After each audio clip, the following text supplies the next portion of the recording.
Hello and welcome back to Ame's Bookshelf. I'm Teresa Garcia or Amehana Arashi, depending where you know me from, and as you can see, you can actually see my face, even with all the light all over to make my cave less of a cave. Today I am reviewing a book called Cavalcade, The Unlikely Heroes. This is by Winget, and I hope I have pronounced that correctly. This is more of a PG rated book, so everybody in the family can read it, provided that they are advanced enough in reading. This is a good one to read to your kids, too, if they have a long attention span and like bedtime stories at night. Cavalcade came to my attention as a mail-in request for review. Reading the description that was sent to me in my email, I thought that it was up my alley. I've rated this at 5 stars because I enjoyed it so highly and found so few errors. It's a fantasy story following the typical hero's journey from the female perspective. Candace, when we meet her, does not sound like the type of girl that is generally popular in school, though she is not disliked either. This puts our heroine within the normal range of your average high schooler. Through the journey, she has quite a bit of learning and growing to do, including how to put up with others, because some of her friends are just the tiniest bit annoying with their own quirks and things. So it's a real process for her to learn how to deal with the little fuzzy guy, and sometimes the king is a bit pinch him or something. He's a bit much sometimes. Let's see here.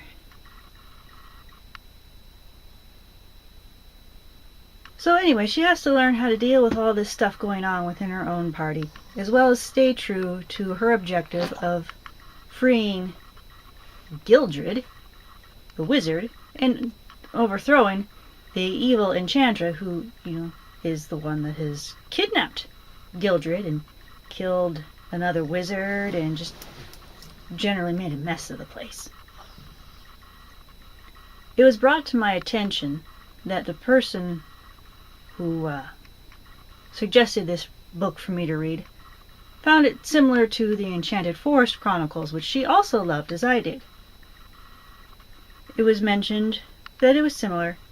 I do have to agree, it is very similar in some areas. I mean, you have the female protagonist. She's kind of about the whole idea of romance. She really backburners the ideas for that and focuses on her task like a normal person does.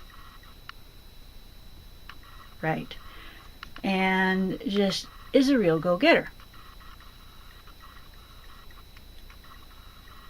Those that liked the Enchanted Forest will probably like this story too, and it is part of a series. Now, some of the names were very creative, and some of them were your normal names. It was a nice mix, and they weren't hard to pronounce. The villain Enchantra, I kind of thought that was a little bit of a weak name, but then again, reading the character, it really gave me a feeling that she picked the name out for herself, wanting to be, ooh, look at me, I'm powerful. Ooh. Because, some people really kind of pick names like that for themselves, and she just don't like that villain. It's a well-written villain. Don't like her. Annoys me. Let's see here.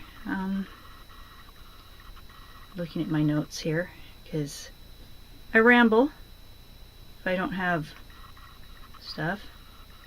So the backstory for the villain, I would have liked to have known a bit more about. And she was a little bit cookie cutter. Please forgive the heater, it's cold in here.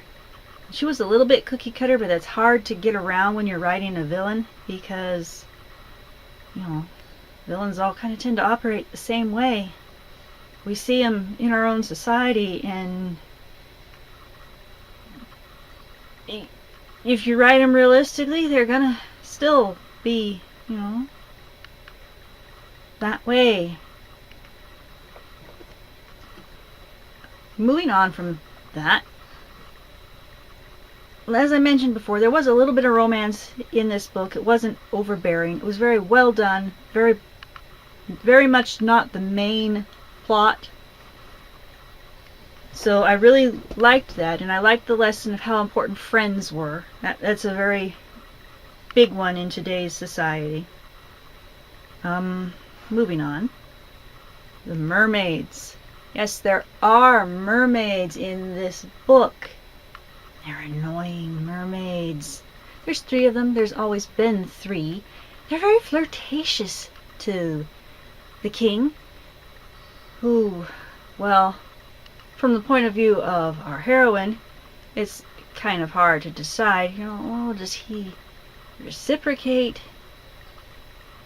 Is he being fooled by this nonsense? You know, you feel a lot of the jealousy reading this that you would feel if you saw the one that you had a huge crush on flirting with, or being flirted with. So, yes, and these mermaids intentionally played on that, and I kind of wonder if we're going to be seeing them in the rest of the series, just because they seemed to be so incredibly powerful for this world. They're so powerful that even with their power, they're still restrained to this pond, this water thing, which, yeah, they can move it around when they need to, but they can't leave. So I really liked the balance of power, and that kind of made me feel a bit better, because, oh my god, if they actually got out of the water, oof, I'm not sure that Cavalcade would remain so well balanced. And my screen has shut down.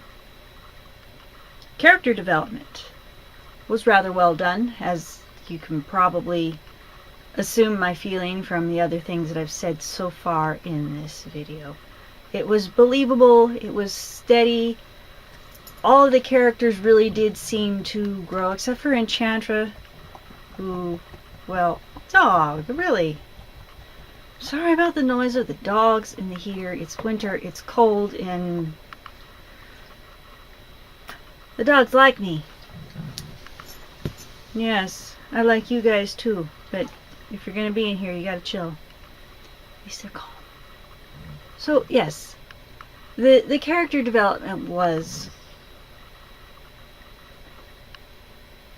well done, was steady, wasn't too fast, wasn't too slow. We got the sense of the leaps and bounds that they were doing. It was very natural.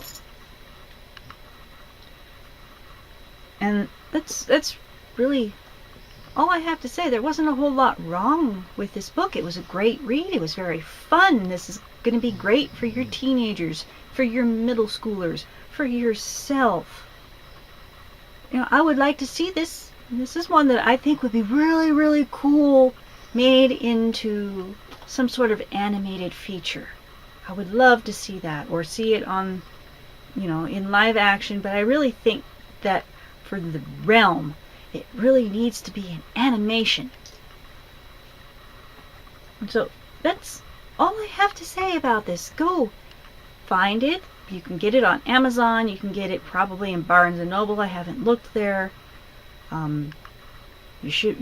Hopefully she'll be able to find it in print. If not, then, you know, keep asking and keep asking and keep asking, and maybe she'll put it in print if it's not already in print. I forgot to look. So that's it for this particular video. I'll see you at the bookshelf or my lovely curtain another time. Good night and happy reading.